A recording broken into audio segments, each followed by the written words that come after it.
കുട്ടിയുടെ ബാഗാ. അവളിവിടെ എവിടെയോ ഉണ്ട്.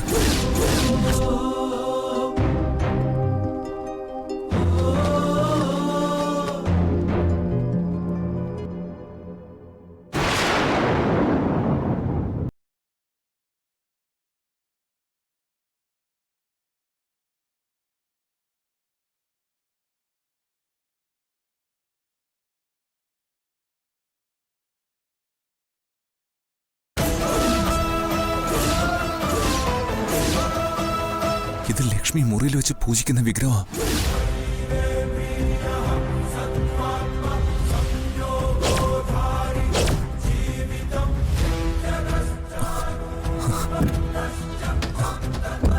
ലക്ഷ്മി,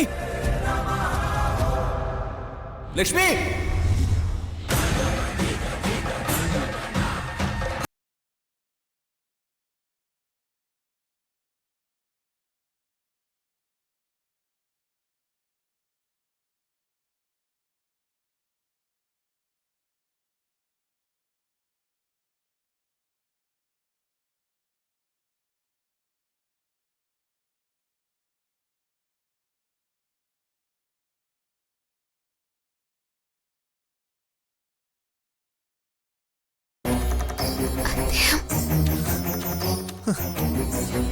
ലച്ചു, ലച്ചു, നീ എവിടെയാ?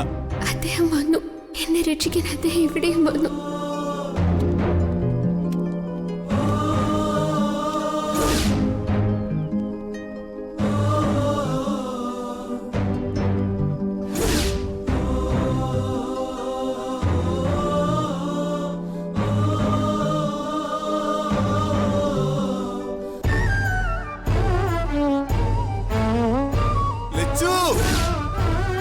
ലക്ഷ്മി, ലക്ഷ്മി,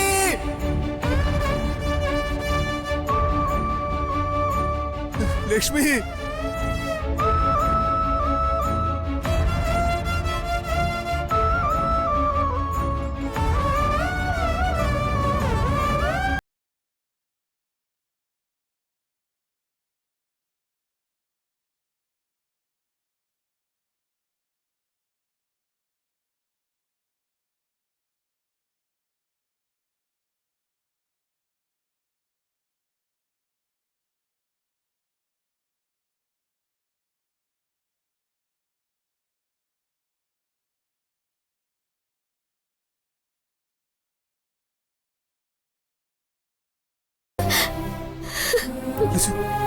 നിനക്ക് എന്തെങ്കിലും പറ്റൂ? ഞാൻ വന്നില്ല ലച്ചു, കരയാതെ, പേടിക്കണ്ട.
ഹയർ റേഞ്ചിൽ വണ്ടി ഓടിക്കാൻ ദിനേശിന് എക്സ്പെർട്ട് ആണല്ലോ.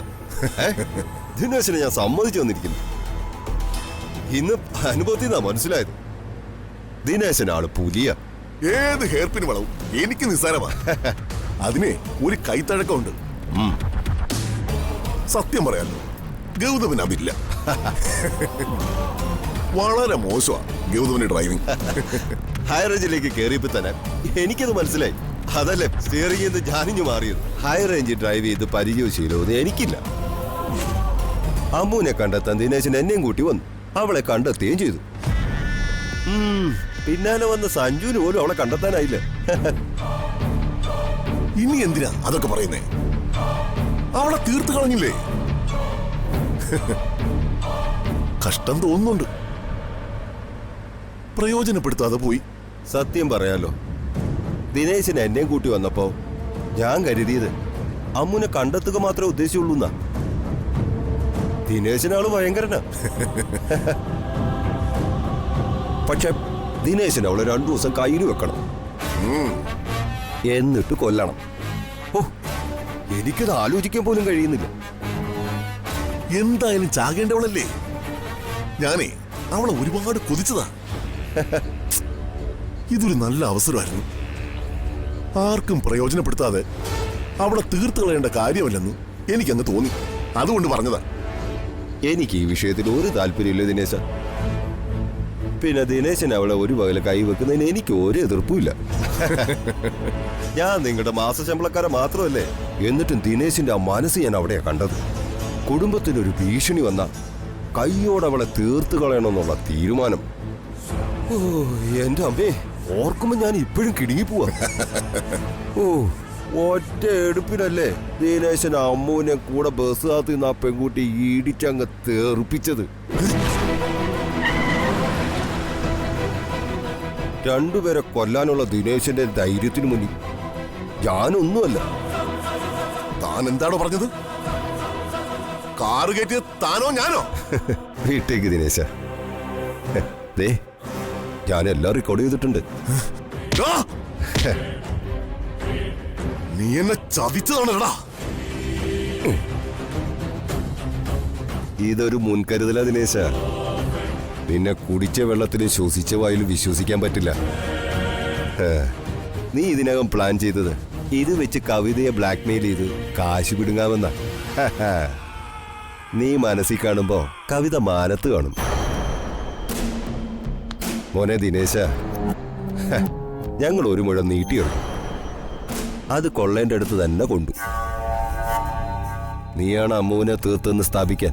ദേ, ഇത് മതി. നീയാണ് അമ്മുവിനെ തീർത്തെന്ന് സ്ഥാപിക്കാൻ. ദേ, ഇത് മതി. പേടിക്കണ്ട, നിന്നെ കൊടുക്കില്ല.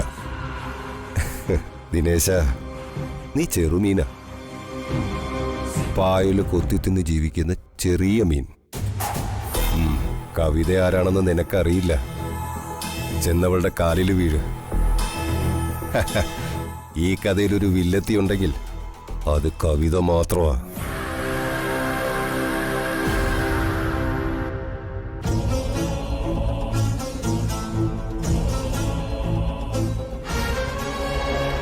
ആ ദേ അവൻ വന്നല്ലോ. നിന്റെ വരവും പ്രതീക്ഷിച്ച കൊറേ നേരമായി ഇവിടെ അച്ഛൻ വന്ന് നിൽക്കുന്നേ. ശ്രീദേവിക്ക് ഇപ്പൊ എങ്ങനെയുണ്ട്? ശ്രീദേവി അമ്മയ്ക്ക് കാര്യമായിട്ട് മാറ്റമൊന്നുമില്ല. ഗുരുതരാവസ്ഥ തന്നെ മുത്തശ്ശി. എന്റെ ദൈവമേ, അവളെപ്പോഴും ഐസിയു തന്നെയാണോ? അതെ, ആർക്കും കയറി കാണാനും അനുവാദമില്ല.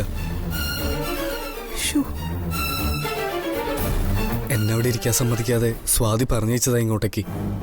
അവിടെ ഇപ്പൊ ആരൊക്കെയുണ്ട്? സ്വാതിയുണ്ട്, ഞാനുടനെ പോകുന്നുണ്ട്. ശ്രീദേവി ഇങ്ങനെ ക്രിട്ടിക്കൽ സ്റ്റേജിൽ കിടക്കുമ്പോ സഞ്ജു എവിടേക്കാ പോയത്? അതോ നീ അവനെ കാണാത്തതാണോ? സഞ്ജു അമ്മൂനെ അന്വേഷിച്ച് പോയിരിക്കാന്നാ സ്വാതി പറഞ്ഞത്. ആഹാ, ബെസ്റ്റ്. അമ്മ ഐസിയുവിൽ കിടക്കുമ്പോ അവൻ ആ പെണ്ണിനെ തേടി പോയിരിക്കുന്നു. നല്ല മകൻ തന്നെ. അതിനവനെ വലിയ ചെന്തിന കുറ്റം പറയുന്നേ. ശ്രീകുട്ടി പറഞ്ഞയച്ചതല്ലേ. ഹോസ്പിറ്റലിലൊരു സഹായത്തിന് ആരും ഇല്ലാതായില്ലോ. ദിനേശൻ എവിടാ പോയത്? അത് എവിടെ പോയെന്നറിയില്ല. എങ്ങോട്ടാണെന്ന് പറഞ്ഞിട്ടില്ല. വിളിച്ചിട്ടാണ് ഈ ഫോണിൽ കിട്ടുന്നുമില്ല. ഈ അവസ്ഥയിൽ സഞ്ജു എന്തിനാ പോയത്? സഞ്ജു പോയിരിക്കുന്നത് അമ്മ എവിടെയുണ്ടെന്ന് അറിഞ്ഞിട്ട് തന്നെ മുത്തശ്ശ. അമ്മ എവിടെയുണ്ടെന്ന് മനസ്സിലായോ? അമ്മുനെ പരിചയമുള്ള സുരഭി സിസ്റ്റർ എല്ലാ സഞ്ജുവിനോട് പറഞ്ഞു.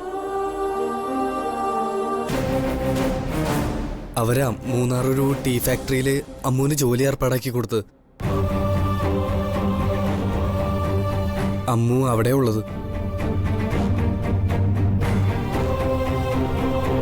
രാത്രി വൈകിയാലും സഞ്ജു അമ്മൂനെ കൊണ്ട് വരുമെന്നാ സ്വാതി എന്നോട് പറഞ്ഞത്. എന്റെ ദേവേ, അവളെ ഒന്ന് കണ്ടുപിടിക്കാൻ കഴിഞ്ഞാൽ മതിയായിരുന്നു. അതിലൊരു സംശയമില്ല മുത്തശ്ശി. കൃത്യമായ വിലാസമായിട്ടാ സഞ്ജു പോയിരിക്കുന്നത്. അമ്മോ തിരിച്ചു വന്നെന്നറിഞ്ഞ ശ്രീദേവിയുടെ അസുഖം കുറയും. ആദ്യം തന്നെയാ അവളെ രോഗിയാക്കിയത്. ആ അച്ഛനും ആശ്വാസം ആവും. അയ്യോ, പരിഹസിക്കാൻ വേണ്ടി പറഞ്ഞതല്ലേ. ആ അവള് വരട്ടെ. ഞാനോ കവിതയോ എന്തെങ്കിലും പറഞ്ഞിട്ടാണോ അവൾ ഇവിടുന്ന് പോയതെന്ന് എല്ലാവർക്കും മനസ്സിലാവും. ആ പ്രതിസ്ഥാനത്ത് നിൽക്കുന്നത് ഞങ്ങൾ രണ്ടുപേരും അല്ലേ. ആ ഇനി സമാധാനത്തോടെ പോയി കിടക്കാം.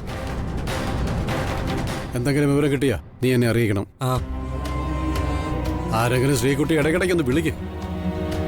വാ വസുമതി.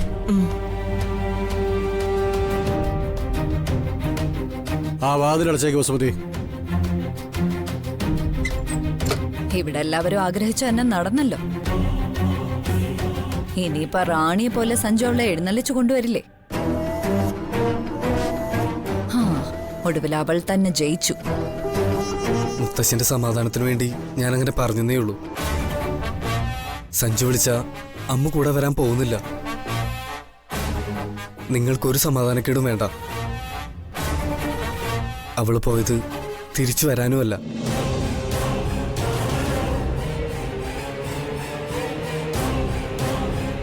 യെസ്, അവൾ തിരിച്ചു വരാൻ പോകുന്നില്ല.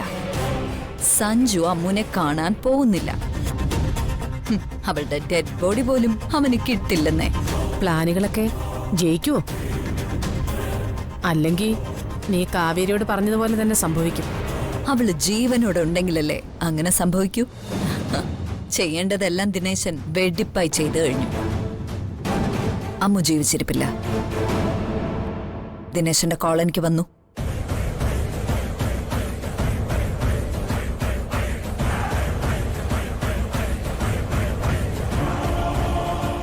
എന്തു ചെയ്യാം, എന്റെ മോൾക്ക് വകതിരിവില്ലാതായിപ്പോയി. താലി കഴുത്തിലിട്ട് ഭർത്താവില്ലാതെ കഴിയുന്ന നീ ഒരു അപശകുനം തന്നെ. നാളെ ഞങ്ങൾ തറവാട്ടിലേക്ക് പോകുമ്പോ നീ അവൾക്കൊപ്പം വന്നേക്കരുത്. വിവാഹ നിശ്ചയത്തിനും ശ്രീകുട്ടിയുടെ കൂടെ നീ ഉണ്ടാവാൻ പാടില്ല. വിവാഹ നിശ്ചയത്തിൽ നിന്ന് നിനക്ക് മാറി നിൽക്കാൻ കിട്ടിയ ഒരു അവസരം ഇത്. 2 ദിവസം കഴിയാതെ നീ തിരിച്ചു വരരുത്. കഴിയുമെങ്കിൽ ഇങ്ങോട്ടിനി വരാതിരിക്കും. സത്യമാണോ നീ പറയുന്നത്? ദേ, ദിനേശിനെ വിശ്വസിക്കാൻ കൊള്ളില്ല. ഇത് വിശ്വസിക്കാം. കാരണം ദിനേശന്റെ കൂടെ നിഴലായി ഗൗതമുണ്ട്. അവളെ തീർത്ത് ഏതെങ്കിലും കൊക്കയിലേക്ക് തള്ളിയിട്ട് അവര് പുറപ്പെട്ടു കഴിഞ്ഞു. ഗൗതവും എന്നെ വിളിച്ചു. ഒരിടത്ത് ശ്രീദേവി അന്ത്യശ്വാസം എടുക്കാൻ കിടക്കുന്നു, മറുവശത്ത് അമ്മു എന്ന മാരണം എന്നേക്കുമായി നമ്മളെ വിട്ടൊഴിഞ്ഞു. ഇനി വല്യേച്ചിയുടെ നല്ല ദിവസങ്ങളായിരിക്കും.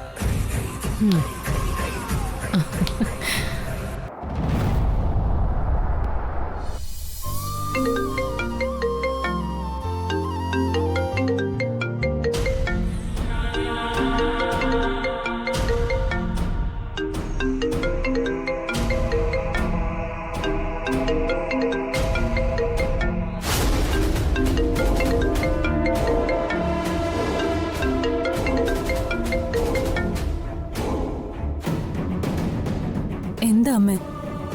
ശ്രീകുട്ടി, നീ എവിടെയുണ്ടെന്ന് ഞാനിപ്പോ ചോദിക്കുന്നില്ല. എനിക്കതറിയാൻ വേണ്ട.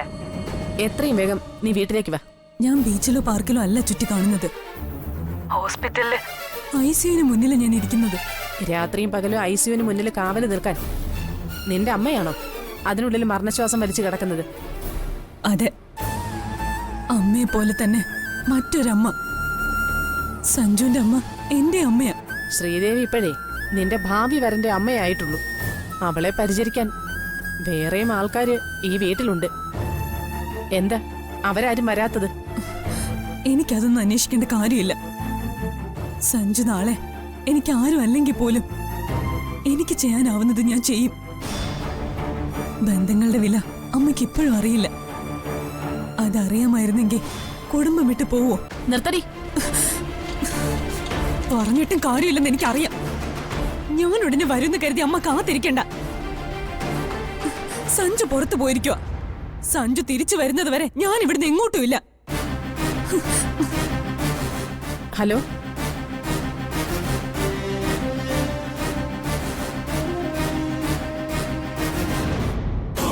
അവൻ അമ്മുവുമായിട്ട് വരുന്നത് സ്വപ്നം കണ്ട് നീ അവിടെ ഇരിക്കും ശ്രീകുട്ടി.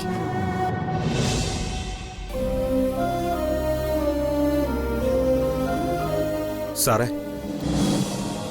സാർ ഇവിടെ തക്ക സമയത്ത് എത്തിച്ചത് എൻ്റെ പെങ്ങളെയാ. സാറിനോട് എങ്ങനെ നന്ദി പറയണമെന്ന് എനിക്കറിയില്ല. അവൾക്കിപ്പോ എങ്ങനെയുണ്ട്? അവളെ ഞങ്ങൾ സിറ്റിയിലെ ഹോസ്പിറ്റലിലേക്ക് കൊണ്ടുപോവുക. ഒരു സർജറി വേണ്ടി വരുമെന്നാണ് ഡോക്ടർ പറഞ്ഞത്.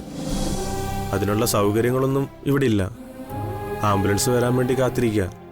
അപ്പോഴാ സാർ ഇവിടെയുള്ള കാര്യം പറഞ്ഞത്. മറ്റേ കുട്ടി സാറിൻ്റെ ബന്ധുവാണോ? ഇടിച്ചിട്ട വണ്ടിയെപ്പറ്റി ഇതുവരെ ഒരു വിവരവും ഇല്ല. പോലീസ് അന്വേഷിക്കുന്നുണ്ട്.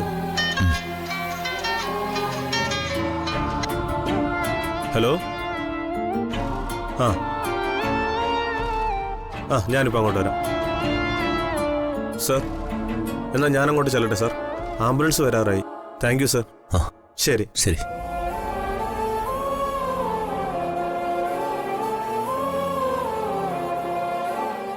ഡോക്ടർ, നിങ്ങളുടെ പേഷ്യന്റിന് കാര്യമായ പരിക്കുകളൊന്നുമില്ല. ചെന്ന് വീണത് പള്ളിപ്പടർപ്പിലായതുകൊണ്ട് രക്ഷപ്പെട്ടു. കാലുകളിൽ കുറച്ച് മുറിവുണ്ട്, അത് ഡ്രസ് ചെയ്യുന്നുണ്ട്. ആക്സിഡന്റ് നടക്കുമ്പോൾ മറ്റേ കുട്ടിയുടെ പിന്നിലാവണം അവൾ നിന്നത്. ഇന്ന് തന്നെ പോകാമല്ലോ ഡോക്ടർ? ഒരു ദിവസം ഒബ്സർവേഷനിൽ കഴിയട്ടെ. നാളെ രാവിലെ പോയാൽ മതി. സിറ്റിയിലൊരു ഹോസ്പിറ്റലിൽ അഡ്മിറ്റ് ചെയ്യണമെന്നാണ് ഞാൻ കരുതുന്നത്. റിലേറ്റീവ്സിനെ ഇങ്ങോട്ട് വരുത്തണ്ടല്ലോ. പോലീസിന്റെ തീരുമാനം അറിയാതെ നിങ്ങൾക്കൊന്ന് പോകാൻ പറ്റില്ല. അല്ലെങ്കിൽ പോവായിരുന്നു.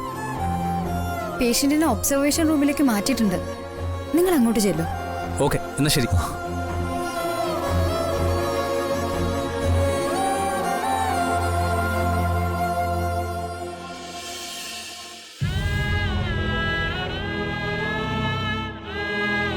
എന്റെ ബാഗ് പോയി.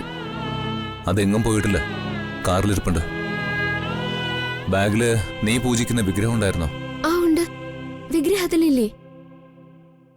എന്നെ നിന്റെ അടുത്ത് എത്തിച്ചത് ആ വിഗ്രഹ.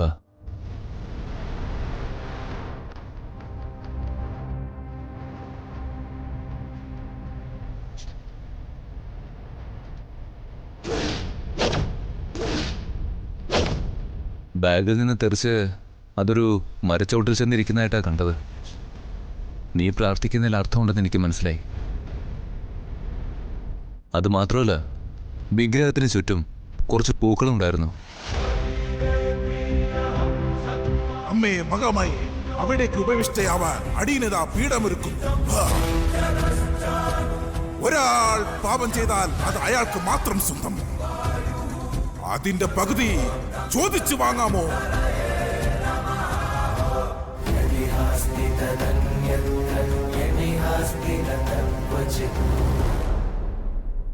റോഡില് പൂക്കൾ വിൽക്കുന്ന ഒരു ഉന്തുവണ്ടി ഉണ്ടായിരുന്നു. അതിനെ ഇടിച്ച് തെറിപ്പിച്ചിട്ടുണ്ട്. പൂക്കൾ അങ്ങനെ താഴേക്ക് പോയതോ? രക്ഷപ്പെട്ടു പോകാനുള്ള നിന്റെ ശ്രമം നന്നായി, ഞാൻ അഭിനന്ദിക്കുന്നു.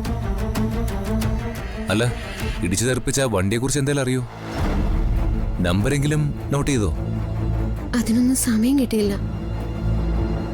കാറാണെന്ന് മാത്രം അറിയാം.